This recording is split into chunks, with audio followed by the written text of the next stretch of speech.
বাংলাদেশ জাতীয় ফুটবল দলে যোগ দেওয়ার পর গুঞ্জন ছিল ইংলিশ প্রিমিয়ার লিগের ক্লাব লেস্টার সিটি ছাড়ছেন হামজা দেওয়ান চৌধুরী। অবশেষে সেই গুঞ্জনই সত্যি হতে যাচ্ছে।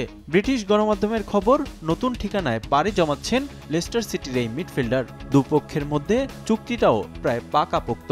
তবে হামজা ধারে যাচ্ছেন নাকি একেবারেই ছাড়ছেন শৈশবের ক্লাব, সেটাই এখন দেখার বিষয়।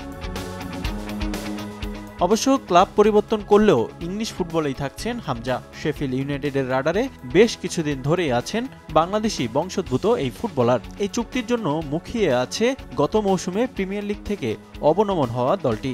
আর হামজাকে নিয়ে গুঞ্জন সত্যি হলে ইংলিশ ফুটবলের দ্বিতীয় স্তর চ্যাম্পিয়নশিপে দেখা যাবে তাকে।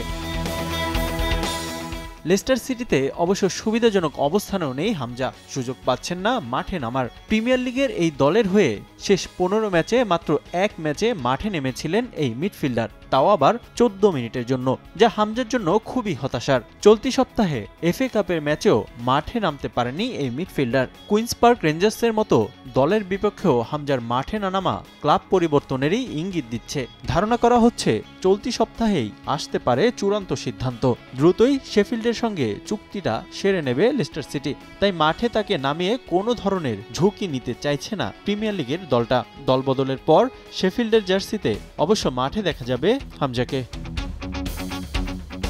ইংলিশ ফুটবলের নিয়ম অনুযায়ী মৌসুম শেষে চ্যাম্পিয়নশিপ পয়েন্ট টেবিলের তৃতীয় থেকে ষষ্ঠ স্থানে থাকা 4 দল অংশ নেয় প্লে অফে। সেখান থেকে চ্যাম্পিয়ন দল সুযোগ পায় প্রিমিয়ার লিগ খেলার। আপাতত সেই 4 দলের মধ্যেই আছে শেফিল্ড। 49 পয়েন্ট নিয়ে তালিকার তৃতীয় অবস্থানে ক্লাবটি। রিফাতুল ইসলাম মিরন, সময় সংবাদ।